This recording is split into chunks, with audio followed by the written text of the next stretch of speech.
poured his espresso onto his ice cream, which makes it an affogato. And now comes the amaretto.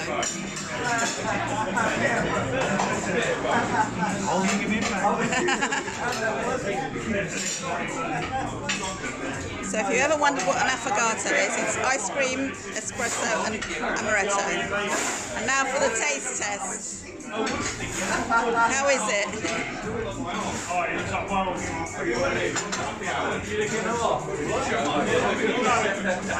It's a nice mixture of the bite of the coffee and the sweetness of the ice cream.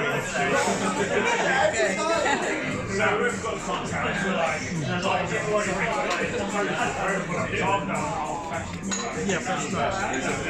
Good. And that's what it looks like.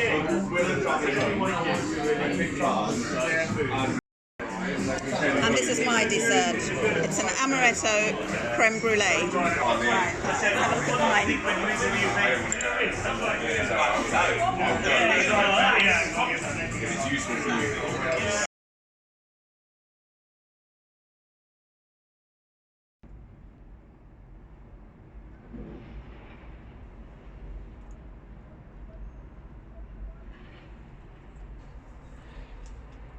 My stay in Liverpool ends today, and I thought I would just give you some tips as to how you might prepare for your visit to Liverpool.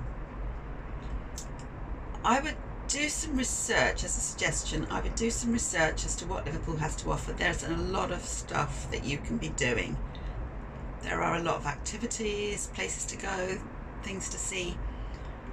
Do some research, make a short list of about 5 things if you're here for just a long weekend like I was, and then decide on where to go and when to go. On day 1 we went to the museum and we didn't see all of it. It's a large museum, Museum of Liverpool. Beautiful building, lovely artifacts inside, talks of the history of the docks and the railways and all sorts of things. A really nice experience and a beautiful environment to walk around. We didn't get to the top floor, not because of time, but because of energy. we were just running out of steam by that point. But it's something that maybe you would need to bear in mind. If you are wanting to eat in and around the dock area, there are a lot of lovely restaurants, cafes, bars, etc. Again, do your research, because some of them do fixed price menus, 2 courses and 3 courses, and I would advise to book. We tried several places when we were wanting to eat on each of the evenings I was here, and invariably we didn't get our first choice, so you need to plan ahead a little bit really. We did manage to find places to eat, and on spec, just walking in, and they were really lovely places and the food was excellent, but to eliminate some of the stress involved in that, I would just do some walking around the docks, decide on where you're going and walk in and book a table for that evening. And that's probably the least stressful way of doing it. We did try booking online and that wasn't very easy to do either, so that would be my recommendation. Book your table for dinner in advance.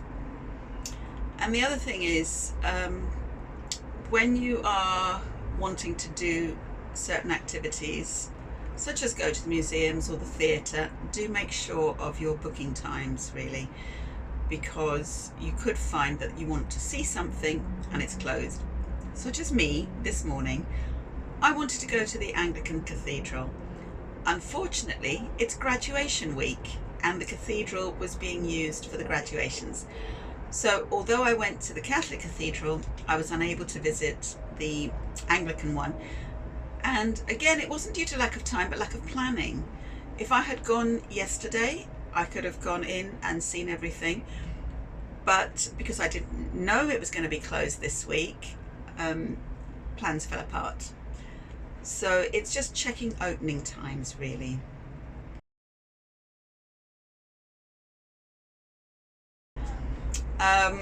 When I turned up, we went for a little walk around the docks and took in the sights, and that was a really lovely thing to do. we saw the museum there, so we thought, let's go in and have a coffee in the museum and then go and explore.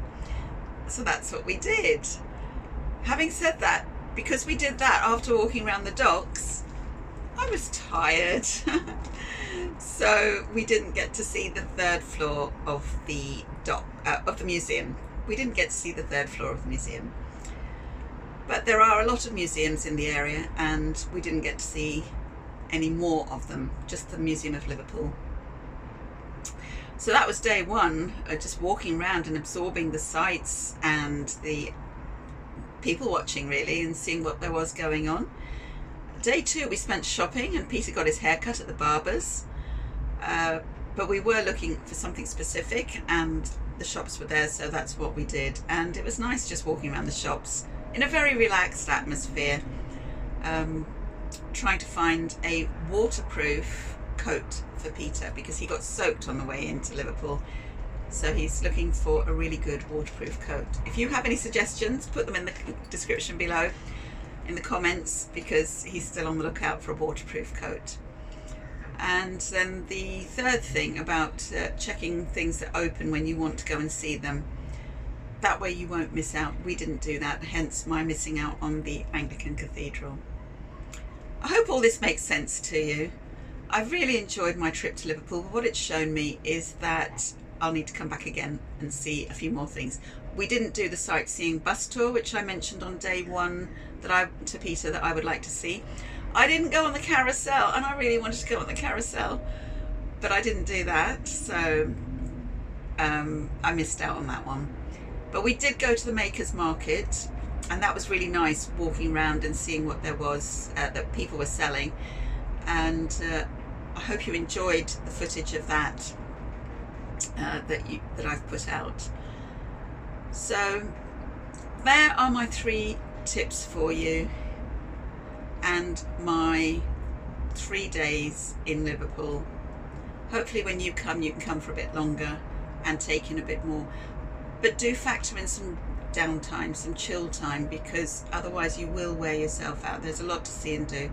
It's all within walking distance generally, but if you just want to relax, there are lots of benches overlooking the water, and you can just take in all the sights of people walking by and the boats cruising down the Mersey, and generally just chilling. We did a fair bit of that as well because we needed to. So just to recap, do some research and plan a list of things to do. Book your table for dinner on the evenings you want to eat out. And 3, check opening times and running times and prices of things that you want to do. We did not do any of that, just to let you know. These are just suggestions to make your trip a bit more productive. We didn't do any of that.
So until next week's video and next week,